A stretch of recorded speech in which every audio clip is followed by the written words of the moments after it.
TV. Gentlemen, appreciate you joining us here on this special discussion.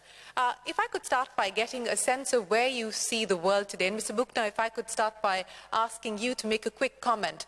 Global growth has picked up, and it's picked up over 2017. The outlook for global growth for 2018, according to both the World Bank as well as the IMF, is pretty robust at this point in time. The question mark, though, is on what happens to the stock markets, where valuations have run up quite significantly. The commodity cycle has turned around, and that raises the question of inflationary pressures. There is, of course, the geopolitical threat and the protectionist threat that plays out. As you look at the world today, what are the red flags that you would watch out for, and what would be the biggest opportunity that you look out for?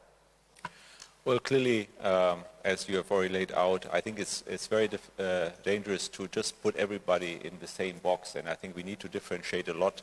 But overall, economic growth has been positive. The key challenges, of course, are unforeseen political movements, the elections in Italy. We have some elections in Mexico and Brazil coming up this year. They can all bring surprises, and then of course we have summits or no summits coming up or not coming up.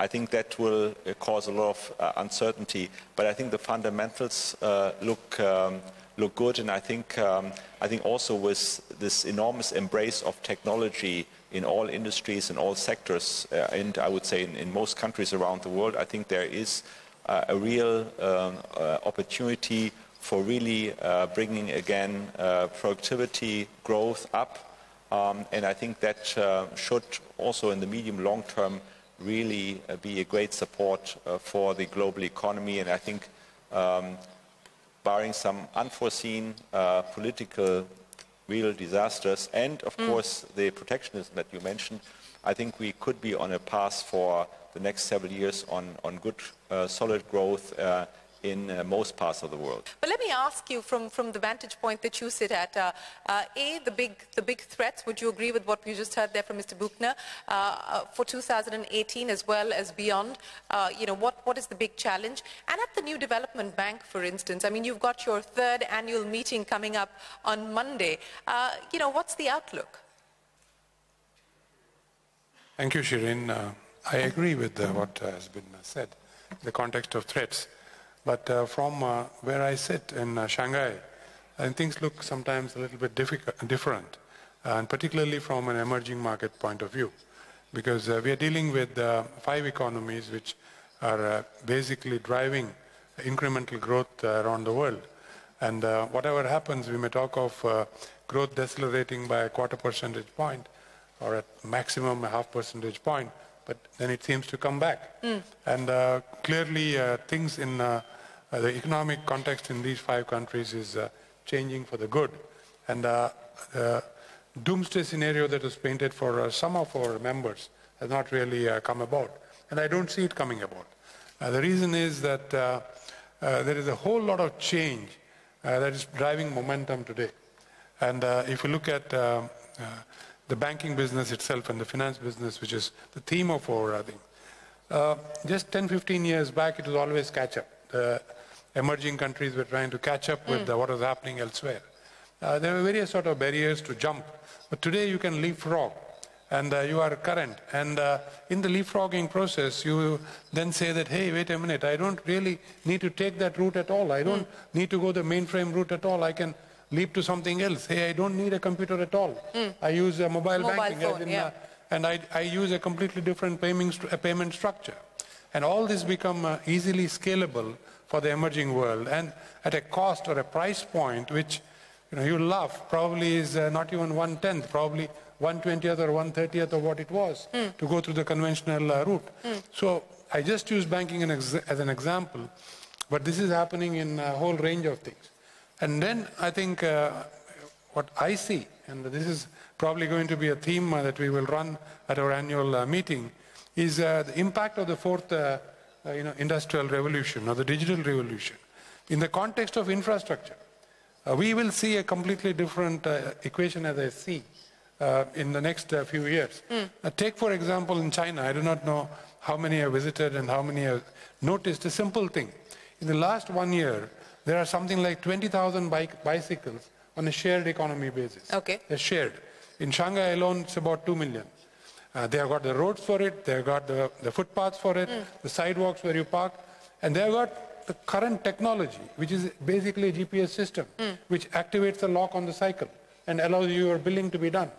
Now, 5 years back, without the advent of technology, this would not have been possible. Long story short, on this one, I'll end up with a light-hearted note. So when we set up the bank, we said day one, anybody coming in from any of our member countries will want a car. And of course, we were building a new building, and we said we need 1,500 car parking spots for this building. Of course, we negotiated. I won't tell you what number we ended up with.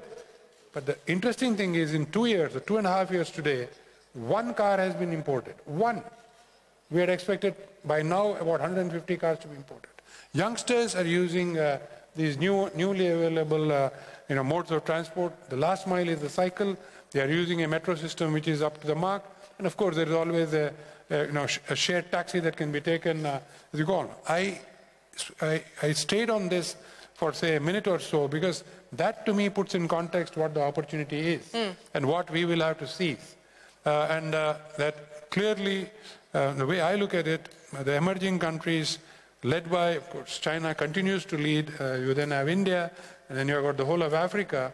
I think will provide a whole lot of momentum to whatever is happening elsewhere. So I am a little bit of an optimist. Do you believe that emerging markets will really pave the way, so to speak, when it comes to financialization using digital technology? Banks will continue to provide banking service as the key job for them, because there's a different school of thinking inside Russia. Some of my colleagues think that the traditional banking should be converted into some kind of the high-tech companies or something like, everybody wants to be Alibaba. We don't want to be Alibaba. We think that Alibaba is very good, and the bank can participate or be a financial partner of companies like Alibaba. And that's what we are working on now in Russia, by working with the Russian Post, for example, or working with one of the largest Russian retail system, is how to build up the system with, for example, with providing for example, particularly in supply of goods and trading, the banking service. We just this morning signed the agreement with the Russian railways in order to provide special services in internet for the clients of Russian railways. So transport, commercial trading and other things, other areas we are very much interested. I agree with the previous speaker that we definitely consider that the bank which more advanced in high technology will definitely win the competition. That's vital. And people will still be coming to the bank because they want to see whether the bank still exists and where their money is kept. But on the other hand, they definitely would not go to the office for very simple services like paying their communal expenses or transferring any payments. So high technology is extremely important, and Russian banks spend a lot of money. VTB is spending probably around $800 million, not like JP Morgan, maybe 9 or 10 billion, but still a substantial amount of money for us. And I think the emerging market banks in this area can already successfully compete on international basis, because we have very strong Chinese banks. There are, I think, 4 Chinese banks in the top 10 in the world, and we have a strong financial sector in India, in Brazil, in Russia. So I think from this point we are quite competitive. We understand the importance of this game, and I agree that banking probably area when the IT technology is more advanced than in many other sectors of the economy.